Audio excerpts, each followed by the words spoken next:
Azatlyk radiosynyň habarçysy Fara we etrawynyň gowuçy meýdanlarynyň gözgüýini ýagdaýy barada habar berýär. Habarçynyň etrawyny ekin meýdanlaryndan düşürip 22-nji iýulda iýberen suratlaryny zaýalanan ekin meýdanlaryny görmek bolýar. Ynha Farawyň harasatdan soňky gowuçy meýdanlary, adamlar öýlerini dikeltmek bilen başagay bolup gowuçany gaýtadan ekip ýetişmediler diýip habarçy habar berdi. Apreliň ahyryna gopan harasat Lewap welaýatyna 10 ming gektarlyk gowuçy buğday we gök bakçy ekinlerini hatardan çykarypdy. Onuň ýa-da daýhanlar gowuçy meýdanlaryna täzeden ekişe girişipdi. Ýöne habarçynyň düşüren soňky suratlaryndan ma'lum bolşuna görä, ziýan çeken gowuçy meýdanlaryny gaýtadan ekip oňa ýydyk etmäge ýetişmedik kärenetçiler bar. Suratlar etrawyň zaýlanan ekin meýdanlaryna ýek tük ösüp oturan gowuçylary görkezýär. Şeýle-de suratlarda hatar ara bejergi işleri ýerine ýetirilmedik hemde haşal atwasan gowuçylary görmek bolýar. Sewitiň beýleki etraplaryna da paýtaçy kärenetçiler durly kynçylyklar bilen ýüzbe-ýüz bolýarlar. Sişenbe günü Azatlygyň beýleki bir habarçysy darganaty etrawyna şu günler paýtaçy kärenetçileriň mineral dökün yetmezçiliginden kösenýänliklerini habar berdi. Atlandyrylmazlyk şertine habarçy bilen gurrundaş bolan bir agronom agrotehnika kadalara laýyklykda mundan 2 aý öňe mineral dökün berilmeli gowuçy meýdanlarynyň eýýam hasyla duranlygyny we dökünüň giýje galanlygyny gurrun berdi. Ol döwletiň daýhanlar üçin oňoýly şertleri döretmeýänligini,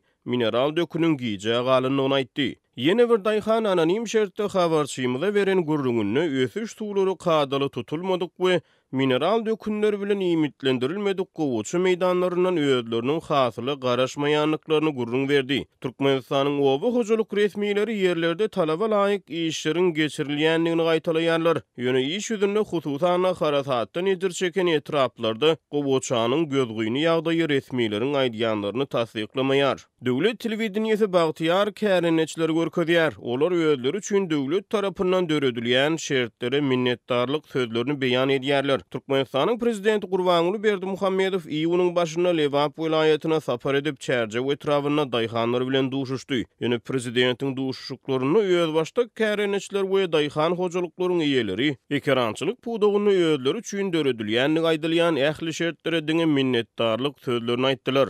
Dökün suw we tehnika yetmezçiligini agdamadylar. Fara we etrawy Türkmenistanyň Günnogor sewitine amy derýanyň Günnogor tarapyna we Özbegistan bilen serhet ýakada ýerleşýär. Welaýata eden saparynyň ýa-da prezident Berdimuhammedow 23-nji iýulda Lewap welaýatynyň Fara we etrawynyň häkimi Hasan Metkuliýew, Çärje we etrawynyň häkimi Jumanazar Maşarypow hemde döwletli etrawynyň häkimi Batyr Gylyçow işde goýberen kemçilikleri üçin bir käýinç yglan etdi. Resmi metbuat prezidentiň bu etraplarda bol hasyly östürip ýetişdirmekde guramaçylyk işleriniň pesdigini aýdanlygyny habar berdi.